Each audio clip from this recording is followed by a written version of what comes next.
Bienvenidos a Ese Tipo con un Libro. Hoy te traemos 6 novelas que tenés que leer.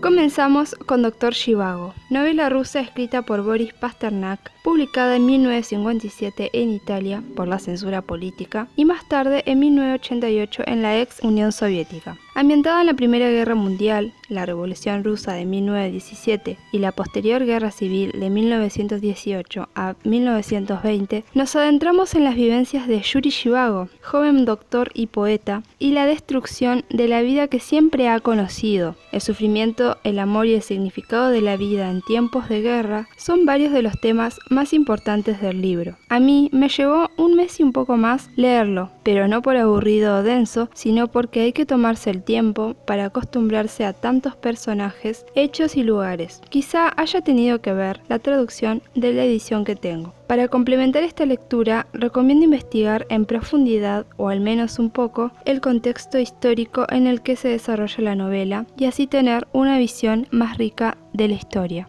Un libro conmovedor y humano que merece la pena ser leído. Muchos lectores afirman que un libro traducido no aporta lo mismo que una versión original, sea cual sea su idioma, que se pierde gran parte de la esencia de su narrativa, ya sea porque hay palabras que deben modificarse en beneficio del público o de la gramática. En parte es cierto, pero el oficio de traducir ¿no es también una forma de dar nueva vida a una historia que se creía acabada? La Biblioteca de los Sueños Rotos de Peter Manzó nos narra la historia de un joven pasante que se encarga de la clasificación de libros en una organización cultural judía. Allí encontrará las memorias de Itzhak Malpesh, quien se define como el último poeta yiddish con vida. El joven pasante, a la vez que lee y traduce estas memorias, se adentra en un mundo perdido, una lengua con pasado propio, trágico y emotivo a la vez. La Biblioteca de los Sueños Rotos es una invitación a redescubrir nuestra identidad, las palabras y nuestra lengua, el paso del tiempo y las cosas que nos convierten en lo que somos y queremos ser. 16 personalidades en el cuerpo de una mujer. Esta es la premisa básica de Sibyl, superventa escrito por Flora Reta Schreiber y publicado en 1973. Una mujer real llamada Shirley Ardell Mason sufrió del trastorno disociativo de personalidad múltiple y fue ayudada y tratada por la doctora Wilbur hasta lograr una recuperación parcial. Bajo el seudónimo de Sibyl Dorset, la autora nos cuenta de una forma precisa y clara todos los hechos vividos por la paciente a causa de su enfermedad y su lucha por recuperarse y volver a ser ella misma. Me resultó muy ágil y amena esta lectura. Hay una profunda y cuidada investigación sobre el tema. La autora pasó 10 años escribiendo el libro. Al mismo tiempo, es una narración dura, triste y escalofriante, porque la niñez de Sibyl estuvo marcada por el abuso y el maltrato. En palabras de la autora, el caso de Sibyl no solo permite realizar una nueva observación del increíble poder de la mente inconsciente, sino también una nueva visión de las relaciones familiares destructivas, los aterradores efectos de un medio ambiente estrecho y con grandes prejuicios religiosos. En términos de lo que no se debe hacer, la historia de Sibyl es una maravillosa lección sobre el cuidado infantil. Recomiendo ver las 2 adaptaciones al cine de este libro luego de su lectura.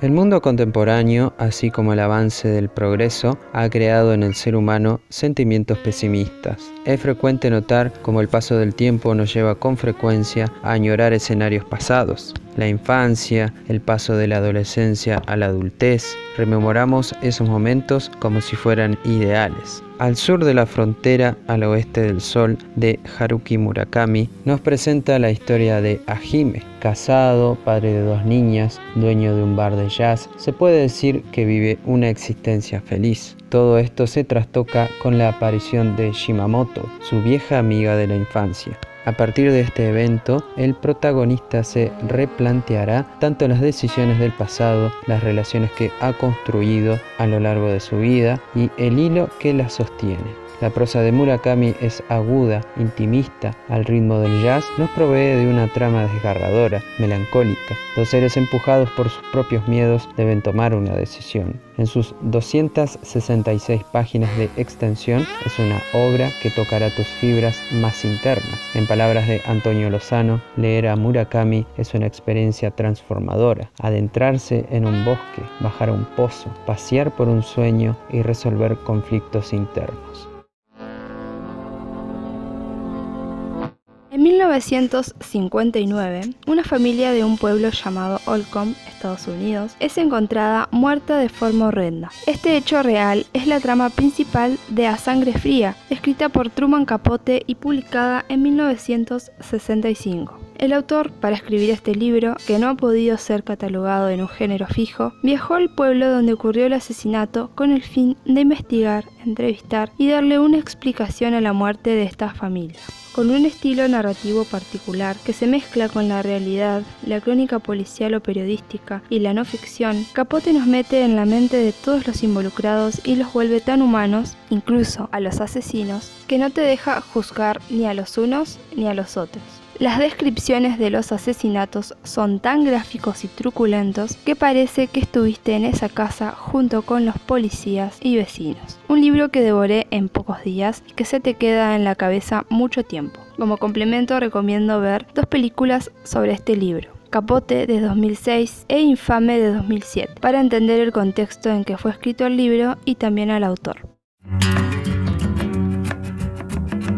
Para Estados Unidos y gran parte del mundo, los años 60 fueron un punto clave, un parteaguas político, cultural y social. Recordemos los movimientos en pos de los derechos civiles, el feminismo, la guerra de Vietnam y el auge de la contracultura hippie. Alguien voló sobre el nido del cuco fue escrita por Ken Kesey y publicada en 1962. Esta novela disecciona elementos de la sociedad y la condición humana, las barreras que nos imponen y sobre todo aquello que se considera moralmente correcto. Kesey fue una figura admirada en el underground universitario, se relacionó con artistas reconocidos y se prestó como conejillo de indias en diversos experimentos con drogas en hospitales californianos. De esta experiencia nació la idea de Alguien voló sobre el nido del cuco. La trama se centra en el ingreso de un delincuente en un hospital psiquiátrico fingiendo ser un demente para evitar trabajos forzados. Es allí donde él y los internos cobran conciencia del sentido de las cosas tanto dentro como fuera del hospital.